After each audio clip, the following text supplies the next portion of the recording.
hablar o no hablar de nuestros planes. ¿Cuál es la voluntad de Dios en relación a esto? Hay muchas personas que no les gusta hablar de sus planes porque temen a que se les caigan. Y les confieso que yo soy una de ellas. Pero con la dificultad que tengo que siempre se me salen. ¿Por qué? Porque a todos nos gusta hablar de nuestras pasiones, de lo que estamos haciendo en el momento. Qué difícil es callarse y hablar de temas superficiales, tratar de no decir nada personal para que no corra riesgo. Qué difícil es y qué incómodo es cuando lo hacen contigo, cuando no te tienen confianza. Pero no se molesten. Son supersticiones que quisiéramos hoy en nombre de Dios que terminen con este estudio. Primero que nada quiero decirles que a Dios también le gusta contar sus planes. Vemos en estas 3 citas que les voy a mencionar. Génesis 18:17. Dios se cuestiona: ¿ocultaré mis planes a Abraham? A partir del versículo 20 vemos cómo Dios le cuenta todo a Abraham acerca de lo que quería hacer con Sodoma y Gomorra. Y Abraham aprovecha hasta para darle sugerencias a Dios como si estuviera hablando con un amigo. Y lo más sorprendente, que Dios le hace caso a sus sugerencias y cambia un poco sus planes. La otra cita, Amós 3:7. De hecho, el Señor soberano nunca hace nada sin antes revelar sus planes a sus siervos, los profetas. Nunca hace nada sin contarlo. Otra cita, veamos Jesús ya ahora hablando. Juan 15:15. Ya no los llamo esclavos, porque el amo no confía sus asuntos a los esclavos. Ustedes ahora son mis amigos, porque les he contado todo lo que el Padre me dijo. Da una definición de amistad acá. Dice, los amigos son los que se cuentan todo. Y es verdad, qué bonito cuando nosotros también podemos ser amigos y ser ese oído, escuchar a Dios también, que Él también quiere compartir lo que está dentro de su corazón y no necesariamente son temas que tienen que ver con nosotros. Él también siente y padece. Qué bonito cuando podemos ser amigos de otras personas y ser ese oído que quieren escuchar. Qué bonito cuando otras personas confían en nosotros y no se limitan a hablar de puros temas superficiales en esas reuniones donde se ve que no hay amistad, donde uno no se siente a gusto. Qué sabroso es estar entre amigos. Les voy a mostrar otros ejemplos en la Biblia donde los personajes contaron acerca de sus planes y eso no implicó que se le cayeran sus planes. Voy. Números 10:29.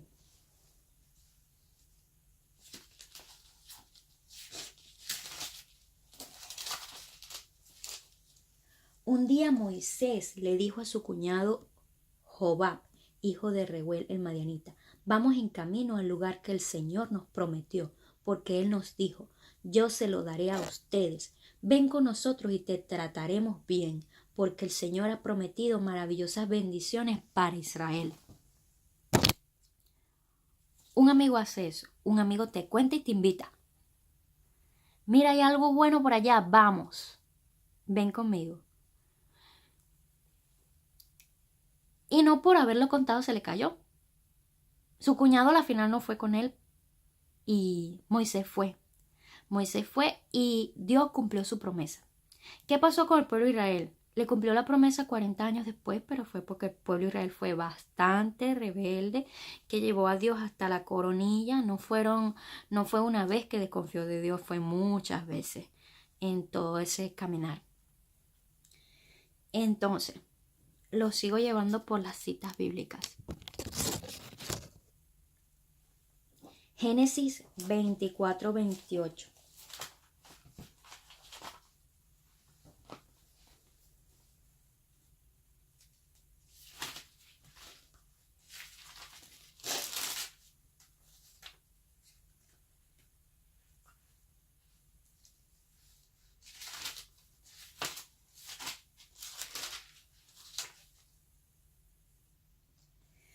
Rebeca, La joven corrió a su casa para contarle a su familia todo lo que había ocurrido. Rebeca se había conseguido con Labán en una fuente. Labán era el siervo de Jacob y le había hecho unos regalos, unas pulseras y unos zarcillos de oro, unos aros de oro. Y ella corrió a contarle a su familia las cosas buenas que le estaban pasando y que estaban por pasarle, y me imagino que ella ya se esperaba. Ella allí fue escogida para ser la esposa de Jacob. Otro ejemplo que tenemos es Génesis 37, del 6 al 9.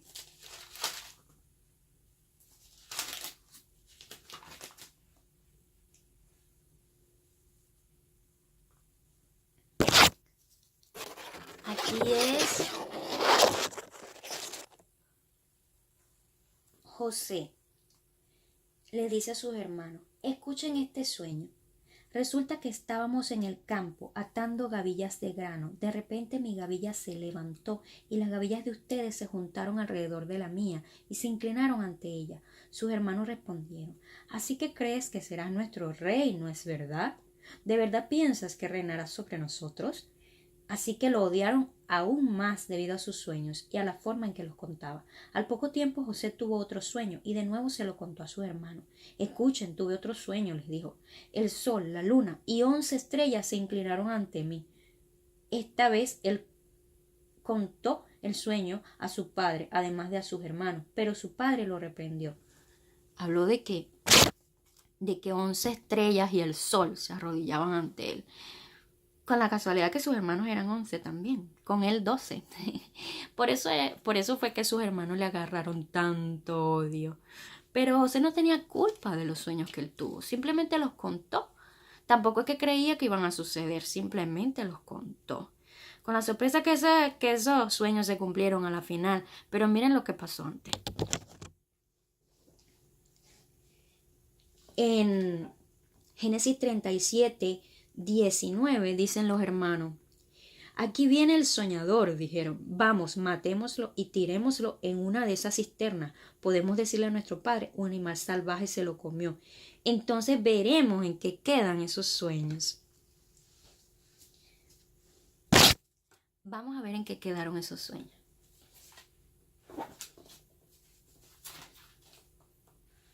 Génesis 45.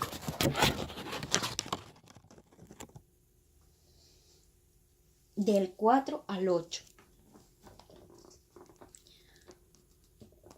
Por favor, acérquense, les dijo José a sus hermanos. Entonces ellos se acercaron y él volvió a decirle: yo soy José, su hermano, a quien ustedes vendieron como esclavo a Egipto.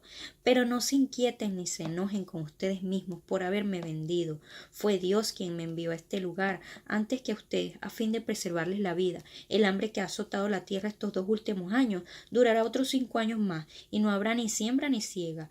Dios me hizo llegar antes que ustedes para salvarles la vida. Ahora, ¿qué hubiera pasado? ¿Qué hubiera pasado si José no tiene esos sueños muchos años antes?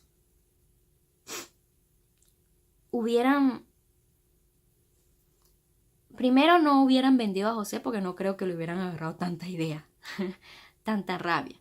Pero de alguna forma, si diera la voluntad de Dios, José iba a llegar a gobernar Egipto, o ser la mano derecha del faraón. Pero lo sorprendente acá es que José lo sabía desde antes.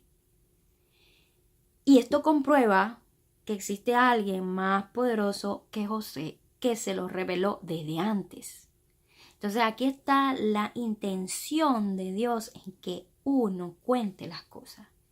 O sea, de poder predecir, muestra el poder de Dios. Y no cuando tú lo dices por ti mismo, a tu mismo nombre: no, yo creo que voy a hacer esto. No, es Dios va a hacer esto por mí porque me lo prometió. El poder no es tuyo, el poder lo tiene Dios. Esa es la diferencia.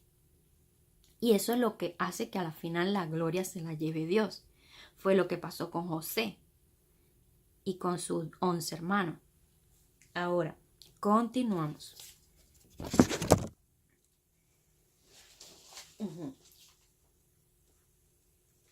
Vemos en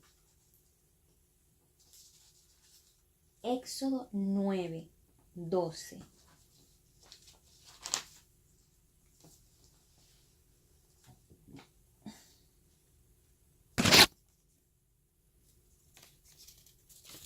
Éxodo 9:12.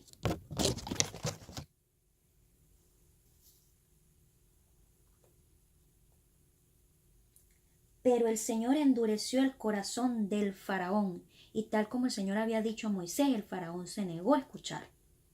Luego el Señor le dijo a Moisés: mañana levántate temprano, regresa a ver al faraón y dile: esto dice el Señor, Dios de los hebreos: deja ir a mi pueblo para que me adore, de lo contrario enviaré más plagas sobre ti, tus funcionarios y tu pueblo. Entonces sabrás que no hay nadie como yo en toda la tierra. A estas alturas bien podría haber ya extendido mi mano y haberte herido a ti y a tu pueblo con una plaga capaz de terminarlos de la faz de la tierra. Sin embargo, te he perdonado la vida con un propósito: mostrarte mi poder y dar a conocer mi fama por toda la tierra. En Éxodo 10, a partir del 1, dice: entonces el Señor le dijo a Moisés: regresa a ver al faraón otra vez y vuelve a presentar tu demanda. Yo hice que él y sus funcionarios se pusieran tercos, con el fin de mostrar mis señales milagrosas en medio de ellos.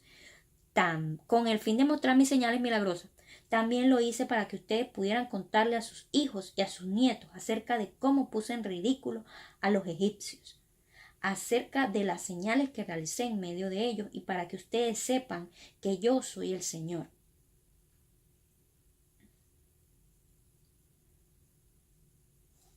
Entonces aquí hay 3 razones por las cuales Dios hizo las señales. Primero las anunció, y las anunció frente al enemigo de Israel. O sea, ¿cuál es la intención de Dios? ¿Bendecir a Israel con liberarlo de la esclavitud o demostrarle poder al faraón? Aquí vemos en el capítulo 10 de Éxodo claramente las 3 intenciones de Dios. Quería demostrar el poder al faraón, que es a los enemigos. Quería darles testimonio de su poder al pueblo de Israel, para que el pueblo de Israel le contara a sus hijos que tienen un Dios de poder. Y tercero,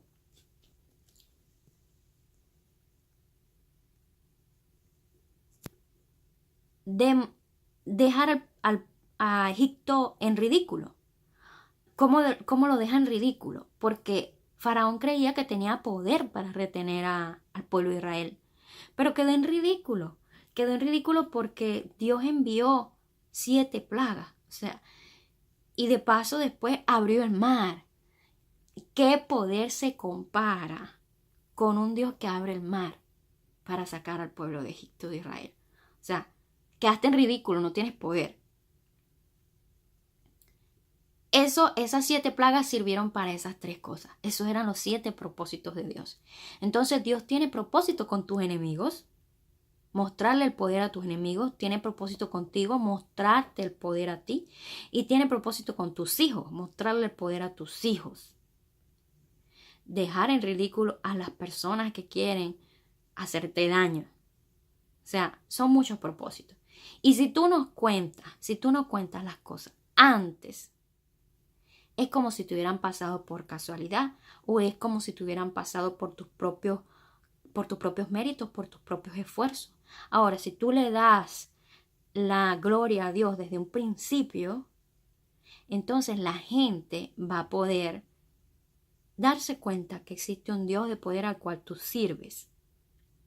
Y ese es el propósito principal de toda la Escritura.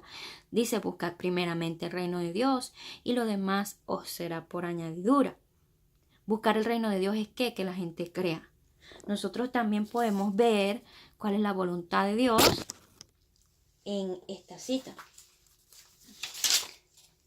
Primera de Timoteo 2:4.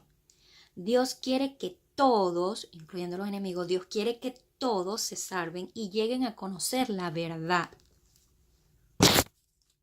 Esta es la clave. O sea, los milagros no son solamente para ti. Los milagros son para ti y para que los demás lo vean. También hay otra cita que dice, tú aderezas mesa para mí al frente de mis enemigos. ¿Sí o no? Eso está en la Biblia.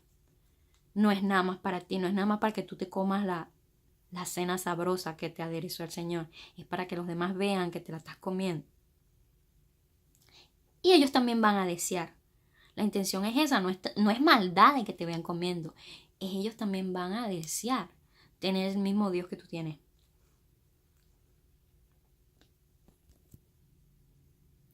Seguimos y aquí hay otro ejemplo donde se habla de las promesas, no a la persona que recibe la promesa, sino al enemigo de la persona que recibe la promesa. Y es en el caso de cuando Balac le pide a Balaam que maldiga a Israel.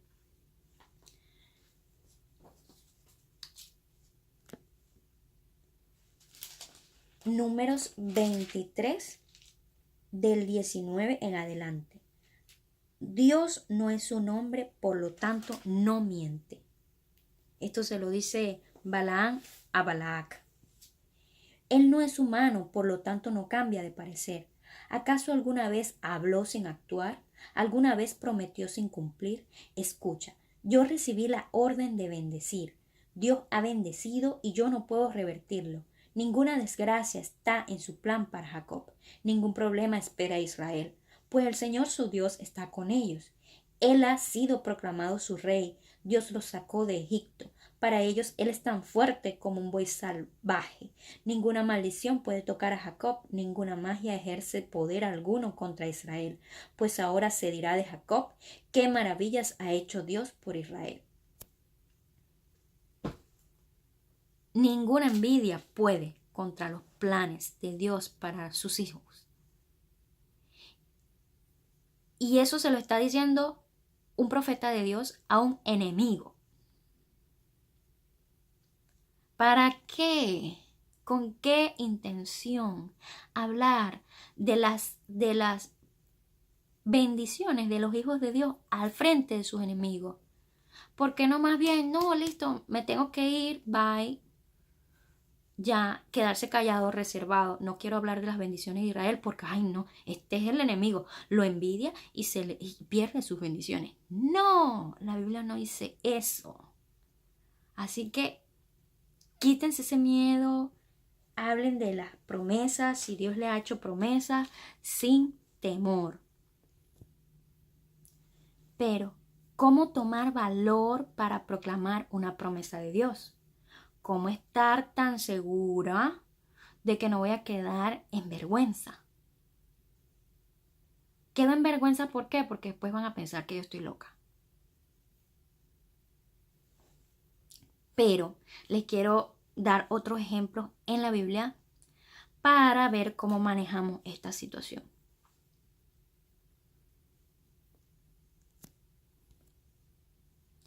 Antes de comenzar a proclamar que Dios te dio una promesa, asegúrate y pídele prueba. Está bien pedir prueba. Vemos en el caso de... Está bien pedir prueba. Gedeón es uno de los que pide prueba para asegurarse de que era exactamente Dios el que le estaba pidiendo que él ejecutara esa misión, que era liberar otra vez al pueblo de Israel. Y luego, no conforme con eso, le pide la prueba otras 2 veces más. Eso en Jueces capítulo 6, versículo 15. Pero Señor, respondió Gedeón, ¿cómo podré yo rescatar a Israel? Mi clan es el más débil de toda la tribu de Manasés y yo soy el menor, el de menor importancia en mi familia. El Señor le dijo, yo estaré contigo y destruirás a los madianitas como si estuvieras luchando contra un solo hombre. Si de verdad cuento con tu favor, respondió Gedeón, muéstrame una señal para asegurarme de que es realmente el Señor quien habla conmigo. No te vayas hasta que traiga mi ofrenda. Él respondió, aquí me quedaré hasta que regreses. Luego Gedeón presenta un sacrificio y en el versículo 21 vemos, entonces el ángel del Señor tocó la carne y el pan con la punta de la vara que tenía en la mano, y de la piedra salió fuego que consumió todo lo que Gedeón había llevado, y el ángel del Señor desapareció. Vemos, primera prueba. Ahora, vamos con la segunda prueba. Después Gedeón le dijo a Dios, si de veras vas a usarme para rescatar a Israel como lo prometiste, demuéstramelo de la siguiente manera. Esta noche pondré una lana de oveja en el suelo del campo de trillar. Si por la mañana la lana está mojada con el rocío, pero el suelo está seco, entonces sabré que me ayudarás a rescatar a Israel como lo prometiste. Y eso fue exactamente lo que sucedió cuando Gedeón se levantó temprano a la mañana siguiente, exprimió la lana y sacó un tazón lleno de agua. Luego Gedeón le dijo a Dios, por favor, pide una tercera prueba. No te enojes conmigo, pero deja que te haga otra petición. Permíteme usar la lana para una prueba más, esta vez que la lana se quede seca mientras que el suelo alrededor esté mojado con el rocío. Así que esa noche Dios hizo lo que Gedeón le pidió. A la mañana siguiente la lana estaba seca, pero el suelo estaba cubierto de rocío. Gedeón aquí iba a trabajar como un guerrero para liberar a Israel. O sea, él pidió 3 señales, pero él iba a hacer algo riesgoso. Y él no estaba ni siquiera seguro si era Dios el que le estaba hablando. Pero Dios le dio esas señales de que ese vellón quedara primero mojado cuando el suelo estaba seco y luego seco cuando el suelo estaba mojado. Y también el fuego que le encendió en el sacrificio. Ese fue Gedeón. Ahora vamos a hablar de Abraham, el padre de la fe. El padre de la fe también pidió prueba, justo cuando Dios le hizo la promesa. Veamos.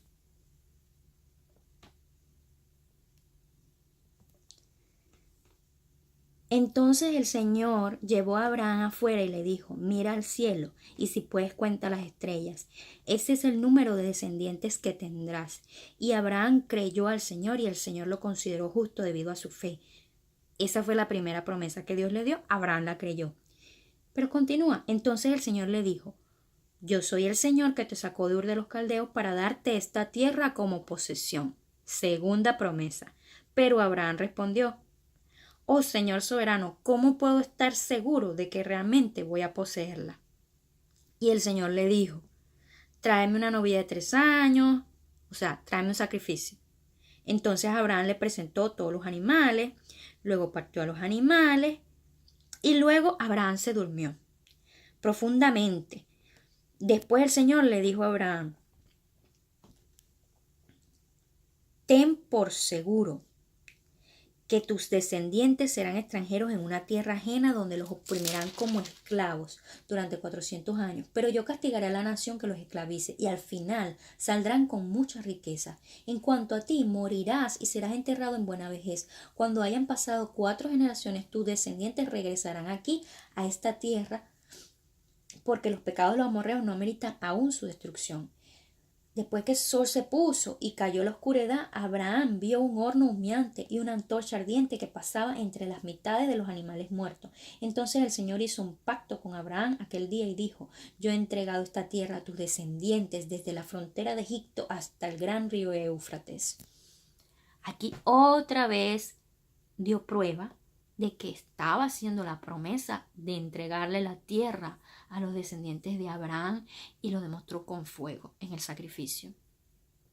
Entonces, si el padre de la fe pidió prueba para saber que realmente era Dios el que estaba dando la promesa, ¿por qué tú y yo no podemos pedir una prueba? Vamos a ver un tercer caso y último caso.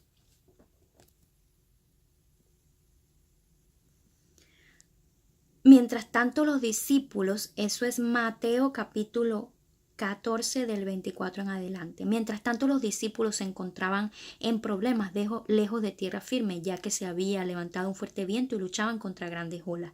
A eso de las 3 de la madrugada, Jesús se acercó a ellos caminando sobre el agua. Cuando los discípulos lo vieron caminar sobre el agua, quedaron aterrados, llenos de miedo, clamaron: es un fantasma. Pero Jesús les habló de inmediato: no tengan miedo, dijo, tengan ánimo, yo estoy aquí. Entonces Pedro lo llamó: Señor, si realmente eres tú, o sea, le está pidiendo prueba, si realmente eres tú, ordéname que vaya hacia ti caminando sobre el agua. Sí, ven, dijo Jesús. Entonces Pedro se bajó por el costado de la barca y caminó sobre el agua hacia Jesús. Pero cuando vio el fuerte viento y las olas, se aterrorizó y comenzó a hundirse. Sálvame, Señor, gritó. De inmediato Jesús extendió la mano y lo agarró. Tienes tan poca fe, le dijo Jesús. ¿Por qué dudaste de mí? Cuando subieron de nuevo a la barca, el viento se detuvo. Entonces los discípulos lo adoraron. De verdad eres el Hijo de Dios, exclamaron. Como ustedes se darán cuenta, ellos se sorprendieron del poder de Jesús, porque exclamaron: de verdad eres el Hijo de Dios. O sea, ellos ya sabían que él era el Hijo de Dios, pero hasta ese momento como que no cayeron en cuenta del poder que tenía y que en verdad era el Hijo de Dios.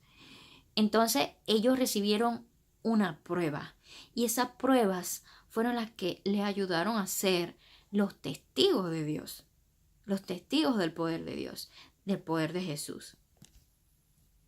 Pero no me quiero ir sin darle este otro ejemplo. Este es más sorprendente todavía. Isaías 38:5. Esto le dice Dios a un hombre que un profeta le había profetizado, valga la redundancia, que se iba a morir. Dios le dice: he oído tu oración y he visto tus lágrimas, te añadiré 15 años más de vida. Ahí está la promesa. Luego en Isaías 38:7 le dice Dios: esta es la señal, la prueba del Señor para demostrar que cumplirá lo que ha prometido. Haré retroceder 10 grados la sombra del sol en el reloj solar de Acaz. Y Dios lo hizo. Dios hizo retroceder la sombra en un reloj solar 10 grados. Y le dio más vida al rey Acaz. Entonces, podemos tener la prueba de que realmente es una promesa de Dios. Sin embargo, después que tengamos, después que tengamos la prueba de que es una promesa de Dios, vamos a tener toda la confianza de decir: Dios me prometió esto, y de que se cumpla. Pero hay otros casos en la Biblia que no hizo falta que la gente estuviera tan segura. En el caso de Moisés, le dijo: la prueba que tendrás que yo fui que te envié fue que después que saques al pueblo de Israel van a adorarme en este mismo monte. O sea, hay gente que tuvo la prueba después que ya todo se cumplió. O sea, lo comprobaron ya después que lo tuvieron. No tuvieron fe antes, pero lo comprobaron después que lo tuvieron.